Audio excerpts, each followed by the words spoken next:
ओम शांताकारं भुजगशयनं पद्मनाभं सुरेशं विश्वाधारं गगनसदृशं मेघवर्णं शुभांगं लक्ष्मीकान्तं कमलनयनं योगिभिर्ध्यानगम्यं वंदे विष्णुं भवभयहरं सर्वलोकैकनाथं।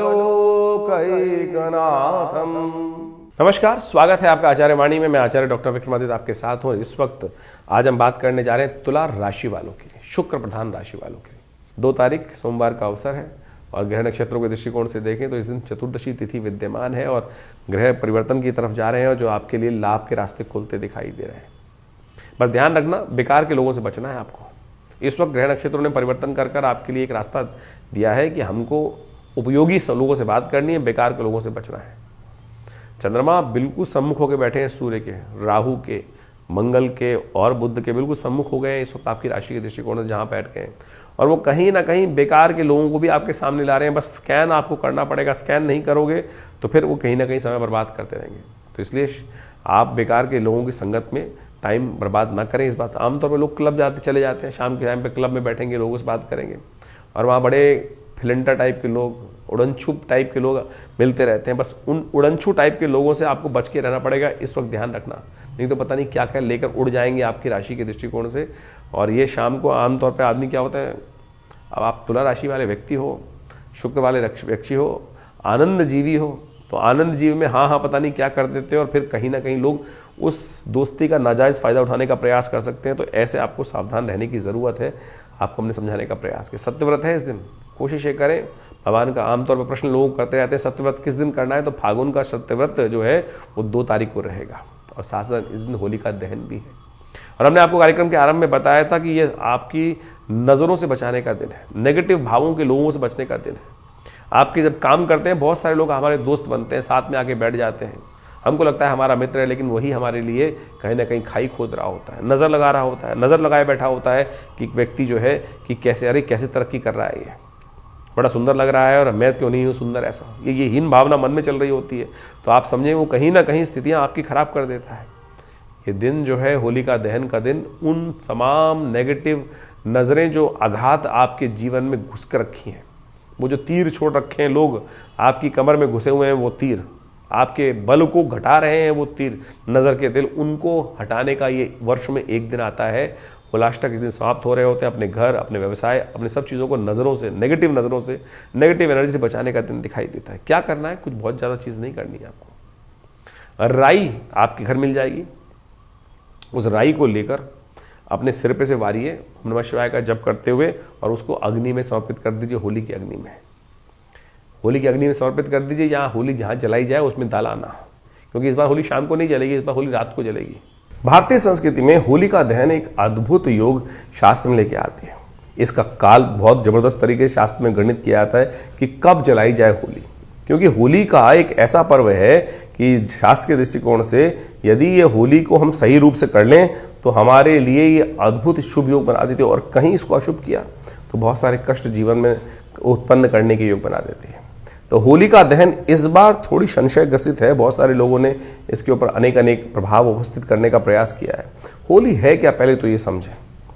शास्त्र में कहा जाता है कि भक्त प्रहलाद जो भक्त भगवान के परम भक्त थे और हिरण्यकश्यप के पुत्र थे, तो हिरण्यकश्यप जो अपने आप को स्वयं परमात्मा घोषित कर चुके थे, भगवान विष्णु के विरोधी बन गए थे। कहा जाता है कि विरोधी परमात्मा तो हमेशा कल्याण का मार्ग ही बताते हैं। तो सोचो, उस ऐसे दुष्ट के यहाँ भक्त प्रहलाद पैदा हुए और प्रहलाद जी ने भगवान की अनन्य श्रद्धा के साथ पूरी बाल्यकाल से ही उनकी सुंदर रूप से साधना करी, और साधना करने के बाद घर में ही पिता का विरोध नहीं था, सद्बुद्धि देने का कार्य था। ये परमात्मा के लिए तो सब परमात्मा की संतान ही है। कई बार कोई बच्चा विमुख हो जाता है तो क्या पिता उससे विमुख हो जाते हैं? उसका उद्धार करना ही कहीं ना कहीं परमात्मा का लक्ष्य है। तो उन्होंने देव कृपा से उन्होंने उनके घर में ही, परमात्मा की कृपा से उनके घर में ही भक्त प्रहलाद उपस्थित हुआ। तो कहा जाता है भक्त प्रहलाद बाल्यकाल से ही भगवान की श्रद्धा करते थे।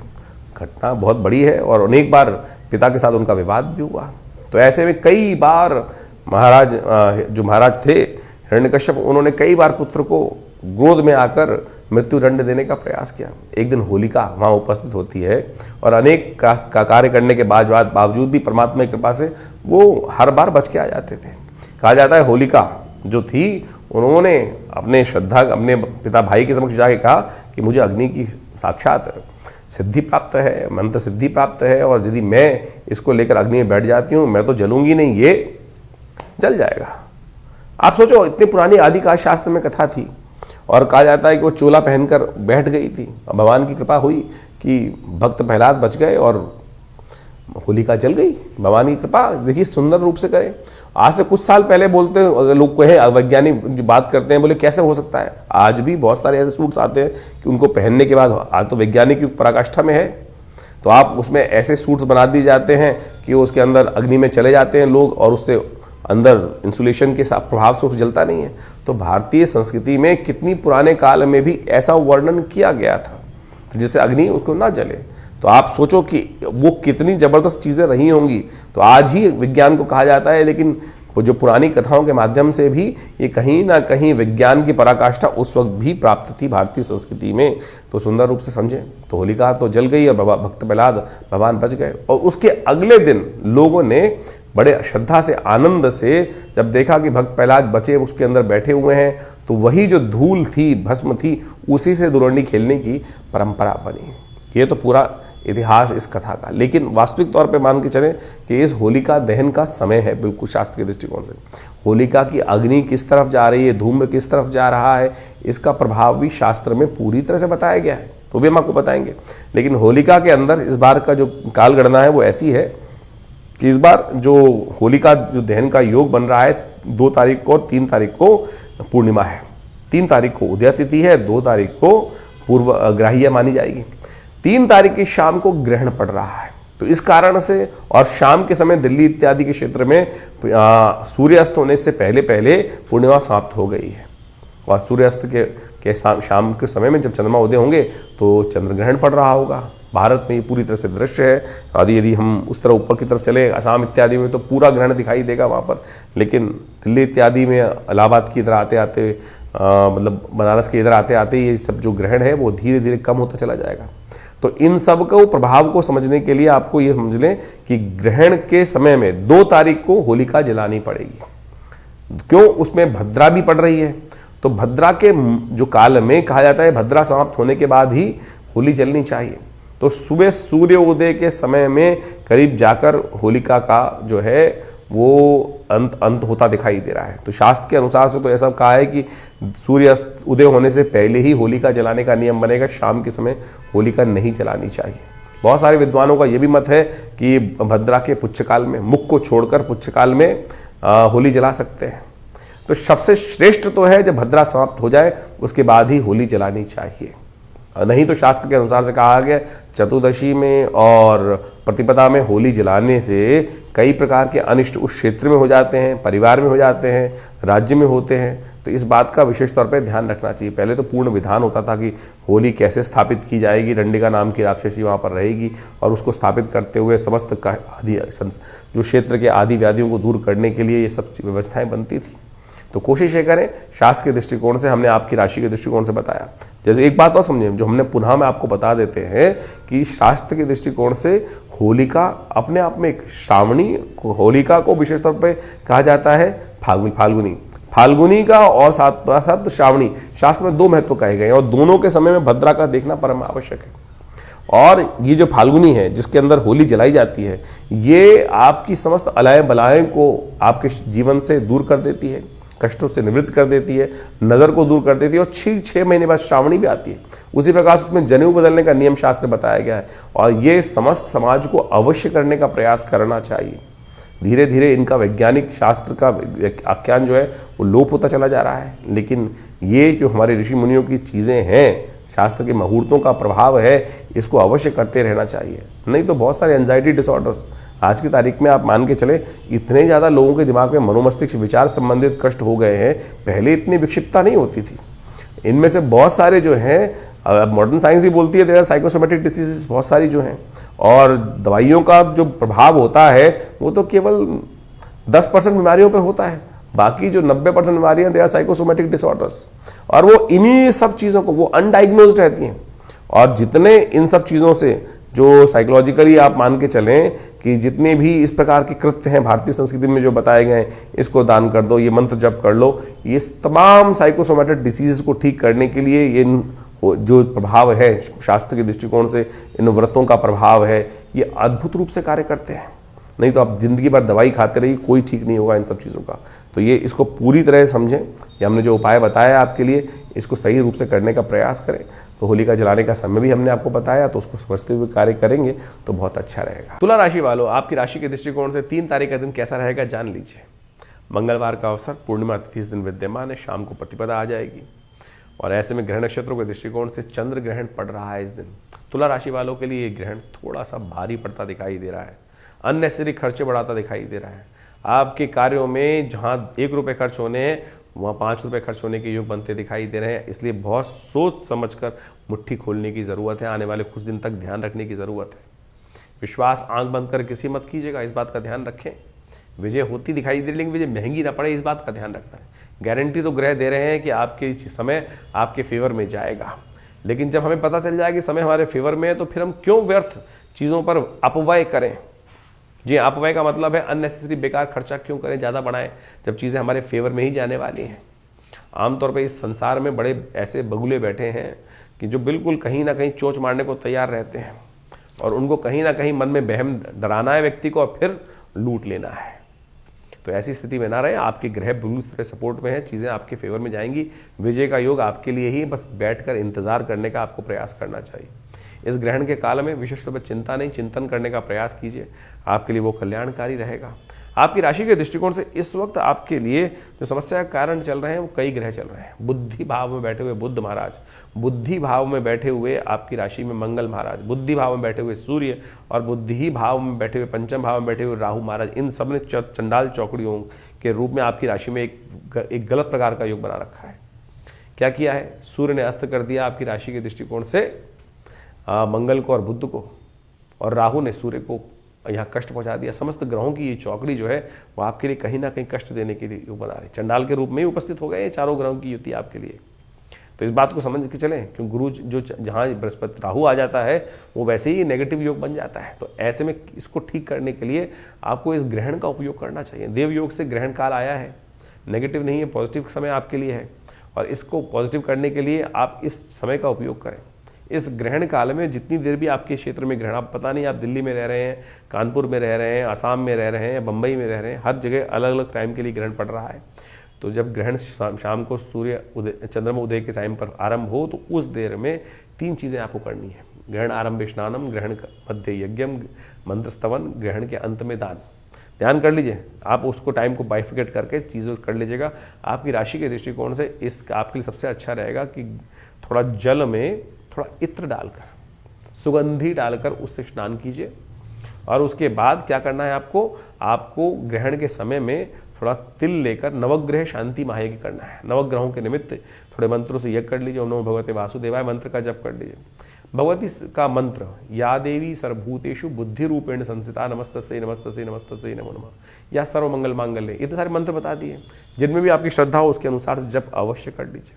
जैसे तो हम विवेकानंद आश्रम में इस दिन सर्व कष्ट निवारण यज्ञ भी कर रहे हैं, तो उसमें भी आप चाहें तो सम्मिलित हो सकते हैं, और आप उसको भी देख भी सकते हैं हमारे चैनल पर जाकर। आप सब उस दिन रहेंगे, साथ में भगवान का स्तवन करेंगे। और ग्रहण के अंत में आप ध्यान रखिएगा, सतनाजे का दान अवश्य कीजिएगा। ये आपकी सब अलाएं बलाएं समस्त चीज़ों को घेर कर हटा कर ले जाएगा। गौशाला में भिजवा दीजिएगा। आपकी राशि का संबंध तो विशेष तौर पर गौशाला में ही है, वहीं भिजवा दीजिए, तो आपके बहुत समस्त कष्टों को निवारण कर ये समय आपके लिए बहुत बढ़िया योग बना देगा। इसको अवश्य लाभ लेने का प्रयास कीजिए। देखिए, 3 तारीख को चंद्र ग्रहण पड़ रहा है, और ये चंद्र ग्रहण जो है वो विशेष तौर पर खग्रास चंद्र ग्रहण है, और इस चंद्र ग्रहण का प्रभाव बहुत जबरदस्त तरीके से पड़ने वाला है पूरे विश्व पे। ये फागुन मास की पूर्णिमा पर जो चंद्रमा ग्रहण पड़ रहा है, ये विशेष तौर पर इसका प्रभाव बहुत ज़बरदस्त रहने वाला है। इस समय में देखिए ग्रहों की स्थिति ऐसी है कि 4 ग्रह एक साथ होकर विराजमान है, और चंद्रमा और केतु के साथ जिस प्रकार की युति बनी हुई है, तो चंद्रमा और केतु की युति भी जिस प्रकार से बनी हुई है वो आपको अच्छे से समझ लेना चाहिए। ये कहीं ना कहीं ग्रहण का प्रभाव बहुत ही विचित्र पूरे विश्व में पड़ता दिखाई दे रहा है, और ऐसे में ग्रहण काल के अनुसार आप समझ लें ये ग्रहण एक तरह से पर्वकाल माना जाता है। ये ग्रहण आमतौर पे इसके इफेक्ट जो हैं वो नेगेटिव माने जाते हैं। इफेक्ट किसी के लिए शुभ, किसी के लिए नेगेटिव, क्योंकि खगोलीय घटना है और उस खगोलीय घटना के लिए ऐसा हो ही नहीं सकता कि सबके लिए अशुभ पड़ रहा हो। किसी के लिए शुभ रहेगा, किसी के लिए अशुभ रहेगा। तो आपकी राशि के दृष्टिकोण से उस प्रभाव को आपने समझ लिया है, लेकिन आप ये समझें इस ग्रहण काल को भारतीय संस्कृति में कहीं बहुत सारे लोग डराने की बात सोच लेते हैं कि नेगेटिव नहीं है। ये ग्रहण का प्रभाव जो है उसको पर्व काल के तौर पे जाना जाता है। अब ग्रहण जहां पड़ रहा होगा, जहां दृश्य होगा, वहीं उसका प्रभाव होगा। वैसे ये ग्रहण का जो आरंभ काल है वो विशेष तौर पे समझ लें। चंद्र ग्रहण का आरंभ काल जो हो रहा है वो हो रहा है करीब करीब भारतीय स्टैंडर्ड टाइम के अनुसार से माने दोपहर को 3:20 पर ये ग्रहण लगेगा और ये करीब करीब चलेगा 6:47 तक। अब हर क्षेत्र के अंदर ये अलग अलग समय पर ग्रहण लगता दिखाई दे रहा है। यदि भारत के दृष्टिकोण से यदि हम देखें तो इस ग्रहण का अलग अलग काल है। जैसे दिल्ली के अंदर ये ग्रहण बहुत थोड़ी अवधि के लिए लगता दिखाई दे रहा है। दिल्ली में ये जो ग्रहण लगेगा वो आरंभ होगा करीब करीब, वैसे तो जैसे हमने टाइम बताया आपको 3:20 पे तो भारत में पड़ना शुरू, उससे पहले शुरू हो जाएगा, पृथ्वी पड़ना शुरू हो जाएगा। लेकिन दिल्ली के अंदर जो चंद्र उदय हो रहा है, ग्रस्त उदय हो रहा है चंद्रमा, उसी टाइम से उसका प्रभाव माना जाएगा। यानी 6:23 से आरंभ होकर करीब करीब 6:47 तक रहेगा। टोटल 24 मिनट का ग्रहण दिल्ली में पर्व काल है, ग्रहण का मुख्य काल है। सूतक उससे करीब करीब 10 घंटे पहले लग जाएगा। तो 10 घंटे पहले सूतक ग्रहण से लग जाएगा। तो दिल्ली में जो सूतक आरंभ हुआ चाहता है कि शाम के 6:23 से 10 घंटे पहले, तो यानी 8:23 के आसपास दिल्ली में ये सूतक काल लगता दिखाई देगा। जहां दिल्ली, और बहुत सारे लोग ये भ्रांति में फंस जाते हैं कि आकाश में तो लग गया, अरे जहां बारिश होगी वहीं उसका प्रभाव होगा। ऐसा नहीं होगा कि बारिश कहीं और हो रही है और उसका प्रभाव हो। अमेरिका में बारिश हो रही है, दिल्ली में उसका प्रभाव नहीं दिखाई देगा। तो ग्रहण जहां पड़ रहा है वहीं उसका प्रभाव है। अगर ग्रहण नहीं पड़ रहा है तो पर्वकाल नहीं माना जाएगा। बहुत सारे लोगों ने इस बात को भ्रांति उत्पन्न करने के लिए इस बात को, वहीं उसका पुण्य काल है। क्योंकि कहा जाता है कि इन संधि कालों में जो कुछ हम कर्म करते हैं उसका कई गुना अधिक, जैसे हम मंत्र जप करते हैं, मंत्र जप करने के समय में शास्त्र में कहा गया है कि जितना मंत्र जप करोगे उसका उतना प्रभाव होगा। लेकिन यदि संधि कालों में, इन ग्रहण इत्यादि कालों में जब उस मंत्र जप करें तो 100 गुना अधिक प्रभाव उस मंत्र जप का, उस पुण्य कार्य का हो जाता है। तो पर्व काल, इसीलिए इसको पर्व कहा गया कि साधना का काल है। साधना करोगे, मंत्र जप करोगे, कष्टों को दूर करने के लिए जो कुछ भी उपाय करोगे, अच्छा करोगे तो उसका 100 गुना अधिक प्रभाव, खराब करोगे, अशुभ कर्म करोगे तो उसका भी अत्यधिक नेगेटिव प्रभाव पड़ता है। आप समझें कि संधि काल हमारे यहाँ जितने भी हैं, चाहे संध्या काल है, प्रदोष काल, शाम का समय संध्या काल, सुबह का सूर्योदय का काल, शाम का सूर्यास्त का काल जो संध्या काल बोला जाता है, प्रदोष संध्या का काल, ये सब के सब, ये ग्रहण इत्यादि काल, पूर्णिमा, अमावस्या, ये सब संधि काल के अंतर्गत माने गए हैं। और ये कार्य जो है, कहा जाता है कि इन कालों के अंदर विशेष तौर पर शुभ कर्म करने का प्रयास करना चाहिए, अशुभ कर्म नहीं करना चाहिए। अशुभ कर्म करते हैं तो उसका प्रभाव शास्त्र के अंदर बड़ा नेगेटिव बताया गया है। बहुत दिन पहले मैं टीवी पे डिबेट पे था, किसी व्यक्ति ने कहा कि आप कहते हैं ग्रहण काल में कुछ शुभ कार्य करना चाहिए, और उस व्यक्ति ने ऐसा प्रश्न किया कि बोला ग्रहण काल में जो है उस खुराफाती व्यक्ति होगा। उसने, मुझे बहुत साल पहले की बात है, शायद 20 से 25 साल पहले की बात होगी, उसने टीवी पर हमसे प्रश्न किया कि हम ग्रहण काल में कामरत क्रियाएं क्यों नहीं कर सकते हैं। मैंने कहा आपने प्रश्न किया है, शास्त्र में आपसे पहले बहुत सारे लोग कर भी चुके हैं। आप तो प्रश्न आज कर रहे हो। रावण की उत्पत्ति, रावण क्यों बना? क्योंकि उसकी उत्पत्ति ही गलत हुई थी कि किसी के साथ जिस प्रकार से जबरदस्ती उन्होंने ऋषि के साथ संबंध, उस समय ऋषि ने मना किया कि ये संबंध बनाने के लिए काल ठीक नहीं है, संधि काल है, ये संध्या का काल है इस समय में। लेकिन उस समय कामरत कहा जाता है कि ऋषि को किया उन्होंने जब किसी ने, और उसी के कारण से रावण की उत्पत्ति हुई। तो इस बात को अच्छे से समझें कि आप जो खुराफात मन में, दिमाग नेगेटिव बात लोगों के मन में उठती है, उससे पहले भारतीय संस्कृति में उन समस्त चीज़ों को शोध करके उत्पन्न कर दिया गया है, चीज़ें कर दी गई हैं। इसीलिए इसको पर्वकाल माना गया कि आध्यात्मिक कार्य करने का प्रयास करना चाहिए। आज बहुत सारे लोग नहीं मानते हैं, और ऐसा समझें कि इसके अंदर परम वैज्ञानिक उसके विश्लेषण भी शास्त्र के अंदर उपस्थित हैं। तो इस चंद्र ग्रहण में आपके क्षेत्र में किस किस समय कौन कौन सा ग्रहण पड़ रहा है वो आप समझ लीजिए। जैसे अयोध्या के अंदर ये ग्रहण करीब करीब शुरू होने जा रहा है, करीब करीब शाम के समय 6:03 पर, और चलेगा करीब करीब वही 18:47 यानी 6:47 तक। आगरा में जो ये ग्रहण जो आरंभ होगा वो करीब करीब 6:20 से आरंभ होगा और चलेगा 6:47 तक ही। यदि अहमदाबाद की बात करें तो अहमदाबाद में केवल 1 मिनट का ग्रहण पड़ेगा, केवल 1 मिनट का। गुजरात के अहमदाबाद में केवल 1 मिनट का ग्रहण दिखाई देने वाला है। ये बहुत आंशिक ग्रहण होगा, करीब करीब 6:46 से शुरू होगा और 6:47 पे खत्म हो जाएगा। वहीं अमृतसर की बात करें तो करीब करीब ये ग्रहण जो आरंभ हो रहा है वो 6:32 से आरंभ हो रहा है, 6:47 पे खत्म हो रहा है। वहीं चंडीगढ़ की बात करें तो करीब करीब 6:25 से ग्रहण आरंभ होकर करीब करीब 6:47 पे खत्म होगा। चेन्नई के अंदर यानी उधर साउथ के अंदर बात करें तो करीब 6:18 से ग्रहण आरंभ होकर 6:47 तक रहेगा। यूपी के अंदर बहुत सारे क्षेत्र में यदि देखें तो अलग अलग टाइम है उन सब के, वो हमने आपको बता ही दिए हैं। ग्वालियर में करीब 6:20 से आरंभ होकर करीब करीब 6:47 तक रहेगा। जयपुर के अंदर ये ग्रहण करीब आरंभ होगा, करीब करीब 16 मिनट का ग्रहण है वहाँ पर। 6:31 से आरंभ होकर 6:47 तक रहेगा। वहीं लखनऊ की यदि हम बात करें तो 6:10 से ग्रहण आरंभ होकर 6:47 तक रहेगा। तो इस प्रकार से आपके क्षेत्रों में विभिन्न समय जगहों पर ये ग्रहण का काल कैसा है, किस समय रहने वाला है, इसको समझ सकते हैं आप। उसके अनुसार से कार्य करने का प्रयास कीजिए। और इस ग्रहण काल में जैसा हमारे यहाँ कहा गया है, गर्भधारी जो स्त्रियां हैं जिनको गर्भ है उनको बड़ा सावधान रहना चाहिए। ग्रहण की छाया नहीं पड़नी चाहिए। ग्रहण की छाया पड़ने से अंगभंग की शिकायत, बहुत सारी प्रकार की शारीरिक तौर पर विकृति की शिकायत हो जाती है। तो ऐसे में कहा जाता है कि उस ग्रहण काल की छाया से दूर रहना चाहिए। किसी जो ओट वाली जगह है वहीं रहना चाहिए, बाहर भ्रमण नहीं करना चाहिए। तो इससे कहीं ना कहीं शास्त्र के दृष्टिकोण से बहुत सारे लोग हैं बोले नहीं प्रभाव पड़ता है, तो आप शास्त्र की आज्ञा को मानने का प्रयास करेंगे तो अच्छा रहेगा। आपके बुजुर्गों ने, आपके अनुभवी ऋषि मुनियों ने उस पर बहुत शोध करके इस बातों को उपस्थित किया है कि बहुत सारे लोग ऐसे हो जाते हैं और ऐसी घटनाएं बहुत घटती हैं। ग्रहण के काल में सो जाते हैं बहुत सारे लोग, और कई बार हमने देखा कि कई लोग जो मतान्ध हैं इस प्रकार की बात करते हैं, कुछ नहीं सब सो।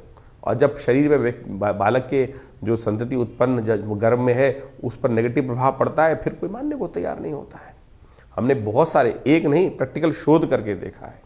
ऐसे बहुत सारे केसेस हैं जिनको हमने स्वयं देखा, ऐसा प्रभाव हुआ है और वो ग्रहण काल के कारण ही, छाया के कारण ही, नेगेटिव समय के कारण से ही उसका प्रभाव पड़ता है। तो कोशिश ये करें आप इस समय में, ग्रहण के काल में कहा जाता है कि ग्रहण के आरंभ, जब ग्रहण आरंभ हो तब उस समय स्नान कर लेना चाहिए। ग्रहण के आरंभ में आप देखें समस्त तीर्थ स्थलों पर स्नान इत्यादि की परंपरा रहती है। और ग्रहण काल में मंत्र जप, जितने भी आपके मंत्र हैं, कहा जाता है कि ग्रहण काल में यदि मंत्र जप ना किया जाए तो जो आपके सिद्ध मंत्र हैं वो भी सो जाते हैं और उसके बाद फिर दोबारा आपको उन मंत्रों को जागृत करने के लिए पूरी विधि, जैसे आपने किसी मंत्र को, गुरु से दीक्षित मंत्र है आपका, और उस ग्रहण काल में उस मंत्र को मानसिक तौर पे आपने जप नहीं किया तो वो खत्म हो जाएगा, उसका पूरा प्रभाव ही शून्य हो जाएगा। तो इसलिए कहा जाता है ग्रहण काल में उन मंत्रों को रिचार्ज कर लेना चाहिए, पुनः जागृत कर लेना चाहिए। मानसिक तौर पे यदि कुछ देर उसका जप कर लो, हवन कर लो, तो उसका कई गुना अधिक प्रभाव तो हुआ ही होगा, लेकिन वो मंत्र आपके साथ सानिध्य बनाए रखेगा। और उसके बाद ग्रहण के अंत काल में, ग्रहण जब समाप्त होने वाला हो, तो दान के लिए निकाली गई चीज़ें जितनी भी होती हैं, चाहे किसी का वस्त्र है, किसी का अन्न है, किसी का कुछ चीज़ है, सूखी चीज़ों का दान करने का महत्व है। बहुत सारे लोग दूध को दान कर देते हैं, वो नहीं किया था। तो इस बात को समझें, तो इस बात का ध्यान रखें कि सूखी चीज़ें सबसे श्रेष्ठ ग्रहण काल में दान करने की व्यवस्था है। अन्न का दान, दक्षिणा का दान, पैसे का दान, ये सब चीज़ें करने का शास्त्र में नियम है। तो निकाल कर, अब ग्रहण काल में कोई दक्षिणा आपसे नहीं ले रहा है, ये ध्यान रखें कि उस पर भी तो प्रभाव पड़ेगा उसका, तो निकाल के रख दीजिए पैसे और ग्रहण काल के बाद उन चीज़ों को दान कर दीजिए श्रेष्ठ किसी व्यक्ति को, तो बहुत अच्छा रहेगा। इस ग्रहण काल में आप इस कार्य को करने का प्रयास करें। इस ग्रहण का प्रभाव ज्योतिषीय दृष्टिकोण से थोड़ा सा आने वाले करीब करीब 40 दिन तो 45 दिनों तक इसका प्रभाव पूरे विश्व में होता दिखाई दे रहा है। एक तो रौद्र नाम का जो संवत आरंभ हो रहा है, 6 तिथि को आरंभ हो रहा है, उसके कारण से पूरे संसार में कई प्रकार की समस्याएं उत्पन्न होने के योग बनेंगे। भारत में विशेष तौर पर जिस ग्रहण का प्रभाव जो पड़ रहा है उसके काल से जो है वैमनस्य कहीं ना कहीं समाज के अंदर फैलता दिखाई देगा। और यदि आर्य संहिता को, जिसको बृहद संहिता को हम उठा के देखें, बृहद संहिता को, आर्यभट्ट के द्वारा लिखी गई बृहद संहिता को, तो उसमें लिखा है कि फागुन मास में जब भी चंद्र ग्रहण पड़ता है तो उसके अनुसार से ग्रहण के मध्य क्षेत्र में, जहाँ ग्रहण का, जैसे भारत का जिन जिन ग्रहण में पड़ रहा है वहाँ के मध्य क्षेत्र में, और साथ साथ उसके पूर्वी भाग के अंदर, विशेष तौर पर वहाँ पर ज़्यादा उपद्रव और ज़्यादा अशांति का वातावरण बनता दिखाई देगा। उनके चारों तरफ भारत की जो स्थितियाँ हैं वो कहीं ना कहीं विकट होने की स्थिति बनती दिखाई दे रही है। अस्थिरता का वातावरण बनता दिखाई देगा, दुर्घटनाओं का वातावरण, वैमनस्य का वातावरण, क्योंकि इस बार संवत भी बहुत अच्छा नहीं कहा जा सकता है, तो पूरे विश्व में कहीं ना कहीं कोलाहल ज़्यादा रहते हुए दिखाई दे रहे हैं। और इस ग्रहण का प्रभाव तो बहुत लंबे क्षेत्र में पड़ रहा है, तो आप कोशिश करें इस समय में जो उपाय बताए गए हैं उनको अवश्य करने का प्रयास करें, जिससे आपके जीवन में उसकी कष्ट ना हो। 3 तारीख को ग्रहण पड़ रहा है और 3 तारीख को ग्रहण के समय में हमने विवेकानंद योगाश्रम में सर्व कष्ट निवारण यज्ञ रखा है। जी हाँ, देखिए इस समय चंद्रमा जो हैं वो ग्रहण का युग बना रहे हैं, मंगल अस्त अवस्था में है, राहु के सूर्य के साथ फंस गए हैं, बुध भी अस्त अवस्था में है और सूर्य राहु की युति चल रही है। तो ये कहीं ना कहीं बड़े विचित्र ग्रहों का दौर चल रहा है। बहुत सारे ग्रहण का प्रभाव है, किसी के लिए अच्छा किसी के लिए खराब, लेकिन समस्त कष्टों को निवारण करने के लिए ग्रहण एक पर्वकाल होता है। और दिल्ली में ये ग्रहण बहुत थोड़ी देर के लिए पड़ रहा है, कुछ देर के लिए पड़ रहा है, करीब करीब आप मान के चलें ये 37 मिनट का जो ग्रहण है उस समय में हमने विवेकानंद योगाश्रम में एक विशेष यज्ञ रखा है, सर्व कष्ट निवारण यज्ञ। ग्रहण के काल में सर्व कष्ट निवारण यज्ञ, मंगलवार के दिन ग्रहण पड़ रहा है, तो समस्त नवग्रहों की शांति और साथ साथ बहुत सारे विभिन्न मंत्रों का इसमें जप रहेगा, यज्ञ रहेगा और साथ साथ ग्रहण काल के बाद सुंदरकांड का पाठ भी रहेगा। तो आप सब इस कार्यक्रम में भाग ले सकते हैं। अपने स्थान को आरक्षित करने के लिए तुरंत हमारे नंबर्स पे फ़ोन करके अपना स्थान आरक्षित कर लीजिए, क्योंकि ये एक सर्व कष्ट निवारण यज्ञ है। फिर 6 महीने बाद करीब कोई ग्रहण पड़ने का योग बनेगा, तो इसमें क्योंकि रुद्र नाम का संवत भी आरंभ हो रहा है, तो उससे पहले ये मौका है कि हम समस्त आनंद से अपने कष्टों को जीवन के दूर करने के लिए भगवान का नाम जितना हो सके वो लेने का प्रयास करें। कष्ट निवृत्त होगा तो कष्ट से दूर करने का योग, जीवन में आनंद का योग बहुत सुंदर तरीके से बनेगा। तुला राशि वालों, आपके लिए 4 तारीख का दिन बहुत बहुत शुभ रहेगा। माँ भगवती का आशीर्वाद मिलेगा, क्योंकि इस दिन होली का पर्व है। बहुत बहुत शुभकामना। बुधवार का अवसर, प्रतिपदा तिथि है और उस दिन ग्रह परिवर्तन की तरफ आपकी राशि के दृष्टिकोण से जहाँ जा रहे हैं वो आपके लिए थोड़ा सा आपको ध्यान रखना पड़ेगा। सुबह का समय तो आपके लिए बड़ा अच्छा दिखाई देता है, लेकिन दोपहर के बाद कहीं ना कहीं समय जो है तो अन्य से खर्चे करा सकता है, तो रंग में भंग ना पड़ जाए, इस बात का ध्यान रखना। कई बार क्या होता है, खेलते खेलते बहुत सारी चीज़ें अननेसेसरी की तरफ चली जाती हैं और रंग में भंग डालने का हम प्रयास कर लेते हैं। इन दिनों ग्रह आपके वैसे ही भोग विलास की तरफ आपको ज़्यादा आकर्षित करते दिखाई दे रहे हैं, तो थोड़ा सावधानी के साथ चीज़ों को करने की ज़रूरत है। कहीं ना कहीं तो हुड़दंग में कहीं ना कहीं ना हो, नहीं तो आने वाले 2-3 दिन थोड़ा कहीं ना कहीं आज खर्चालू ज़्यादा होते दिखाई दे रहे हैं। जैसा ग्रहण का प्रभाव था आपकी राशि के दृष्टिकोण से, वैसे ही योग कहीं ना कहीं बनते दिखाई दे रहे हैं। तो थोड़ा खर्चा हर चीज़ में ध्यान रखते हुए हर चीज़ को पग पग थोड़ा संभल कर चलने का प्रयास करें। पैर फिसला और कहीं ना कहीं समस्याएं उत्पन्न करने के योग बन सकते हैं। सेहत का भी ध्यान रखने की ज़रूरत है। होली खेलते वक्त थोड़ा ध्यान ये भी रखें कि होली किसके साथ खेलें। आपकी राशि के दृष्टिकोण से इस वक्त कुछ गलत लोग आपके साथ चिपकते दिखाई दे रहे हैं, जो कहीं ना कहीं शत्रु अभाव अंदर रखते हैं और वो कहीं ना कहीं कष्ट देने के योग बना सकते हैं। कोशिश करें होली भगवान के साथ खेलने का प्रयास कीजिए। आपकी राशि के दृष्टिकोण से सबसे अच्छा है कि ऐसे फालतू चीज़ों से हटकर होली भगवान के साथ इत्र, परफ्यूम कुछ भी लेकर भगवान पे अर्पित करें और उसी सुगंधित द्रव्य को अपने ऊपर भी आशीर्वाद के तहत डालने का प्रयास करें।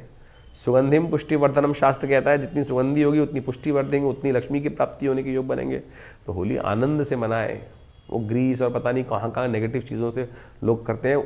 आपकी तो तुला राशि है, शुक्र प्रधान राशि है, शुक्र उच्च के हो गए हैं, तब तो वृद्धि सिद्धि की कृपा प्राप्त करने के योग बहुत सुंदर तरह से बन रहे हैं।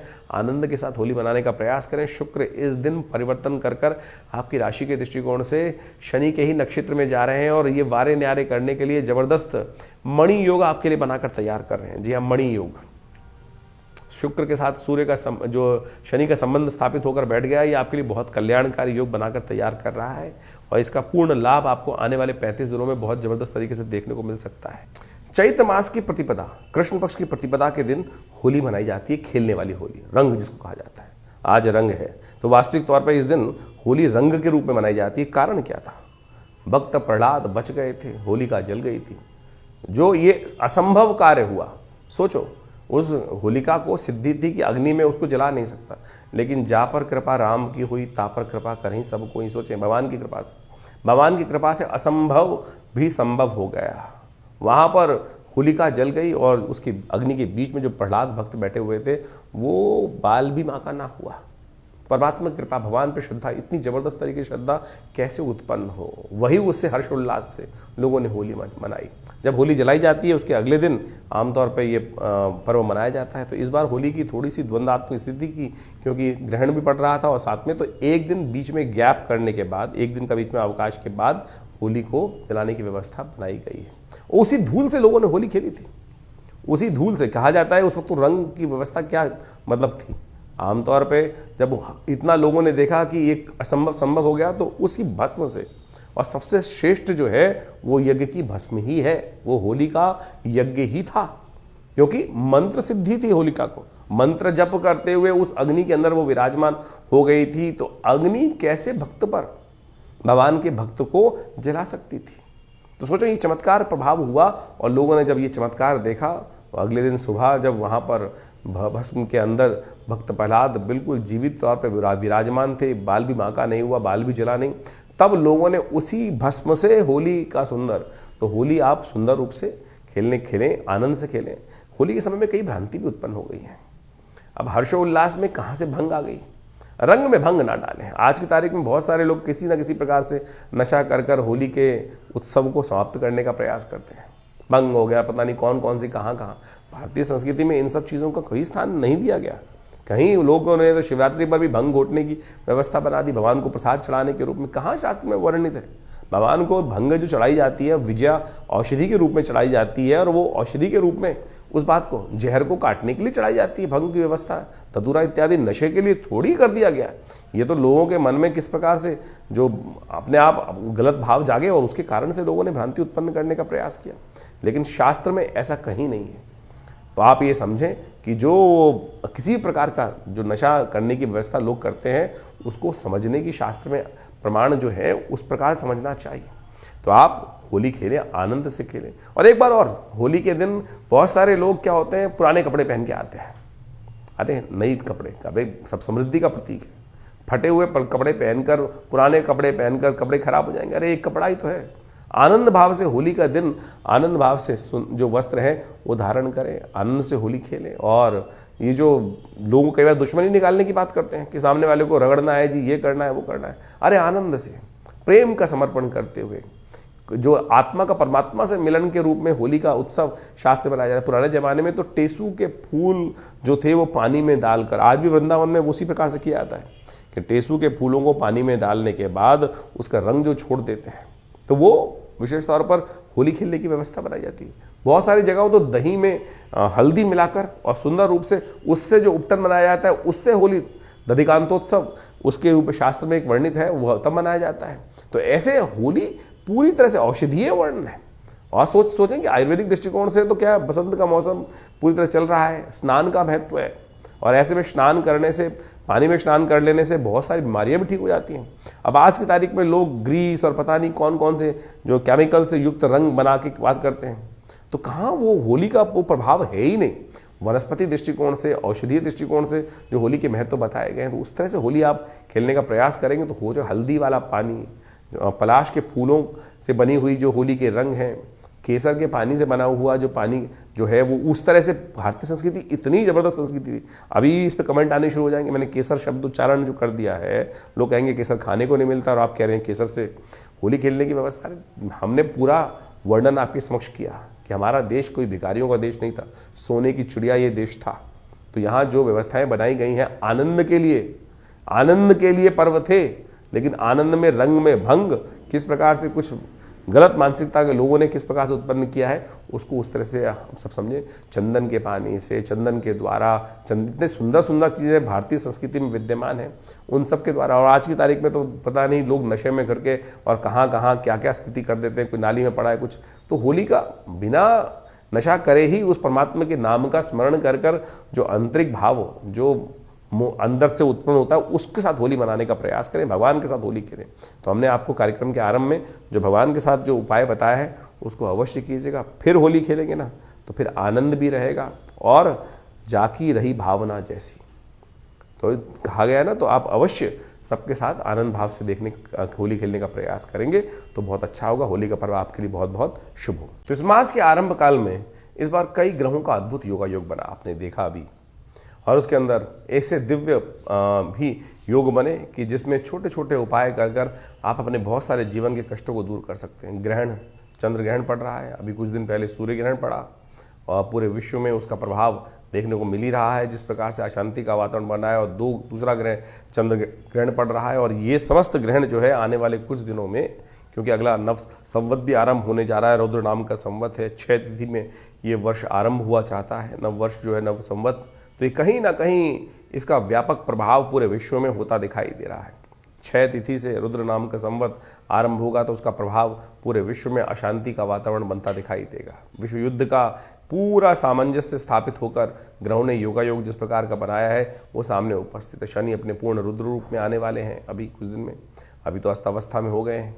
ये अस्तावस्था में होने के बाद कहीं ना कहीं कई राशियों पर उसका प्रभाव अलग अलग प्रकार का होगा। आपने अपनी राशि का प्रभाव समझा भी, तो आप कोशिश ये करें इन दिव्य दिनों में जो जो उपाय जब जब बनते हैं, चाहे वो होली पर, चाहे वो ग्रहण के टाइम पर, यदि और या शनि के अस्त होने के प्रभाव के अनुसार से आप अवश्य करने का प्रयास करें।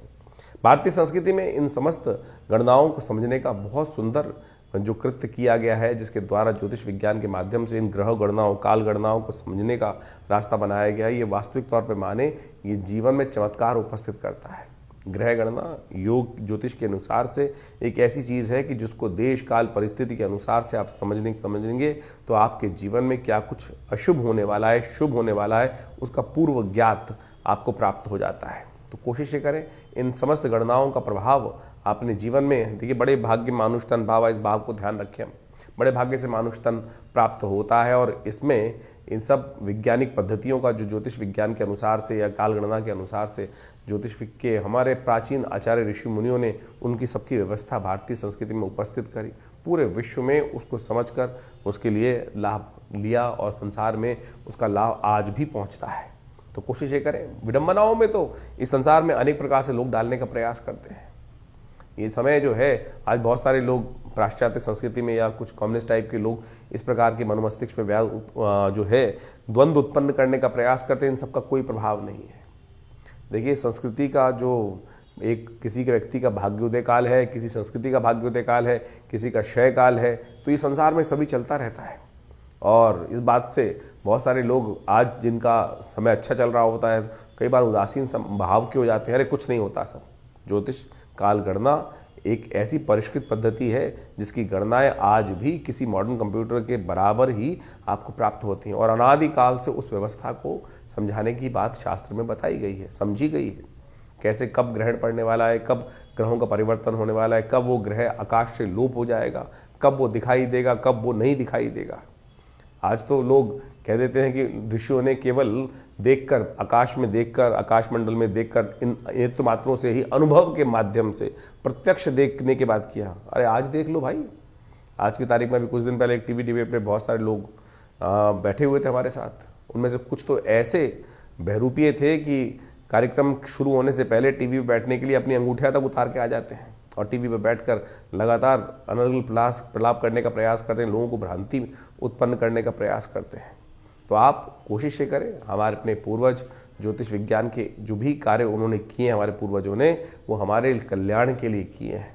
और इन सब प्रभावों को समझें और ज्योतिष विज्ञान के माध्यम से जो हम आपके समक्ष ये उपाय उपस्थित करते हैं, छोटे छोटे हैं लेकिन शास्त्र वर्णित हैं, और इनको हिंग लगे ना फिट के रंग चोखा हो, ऐसा हमारा प्रयास है कि आपके जीवन में समस्त कष्ट दूर होने के योग बने। और पौराणिक ज्योतिष के अनुसार से हम इन समस्त वैदिक ज्योतिष में, पुराणिक ज्योतिष के अंतर्गत बहुत सारे जो उपाय शास्त्र में बताए गए हैं, कथाओं के माध्यम से ही बताए गए हैं, उन चीज़ों की टेस्टिमनीज बताई गई हैं, वो हम आपके समक्ष उपस्थित कर रहे हैं, बताया है। और उन ग्रंथों का नाम तक हम आपके समक्ष बताते हैं कि कहाँ किस प्रकार का वर्णन वो उपस्थित है। कोशिश ये करें उनको अपने जीवन में उतारें। हाँ, आपके मन में कोई प्रश्न चल रहा हो तो चिंता ना करें, ये हमारा जो व्यवस्था है आपके लिए अपनी है। आप फ़ोन नंबर्स पे अपने प्रश्नों को लिख के भेजें, व्हाट्सएप के माध्यम से भेजेंगे तो हम जरूर उनके जवाब भी जल्दी से जल्दी आप तक भेजने का प्रयास करेंगे। हाँ, थोड़ा देर जरूर लग सकती है उसमें, बहुत सारे लोगों के प्रश्न आ रहे होते हैं और उन प्रश्नों के माध्यम से हम जल्दी से जल्दी उनके उपाय आप तक भेजने का प्रयास करते हैं। और जो लोग मिलना चाहते हैं वो आश्रम पे आ सकते हैं। समय समय पर बहुत सारे कार्यक्रम आश्रम पे चलते ही हैं, और उन सब कार्यक्रम में आकर आप आश्रम पे पधारिए। दिल्ली में विवेकानंद योग आश्रम में आपके बहुत सारे प्रश्नों का निदान भी होगा और साथ साथ माँ भगवती की कृपा से, जो भगवती का श्री विग्रह आश्रम पे विराजमान है, उनकी कृपा से आपके कष्ट भी दूर होंगे। धन्यवाद, नमस्कार।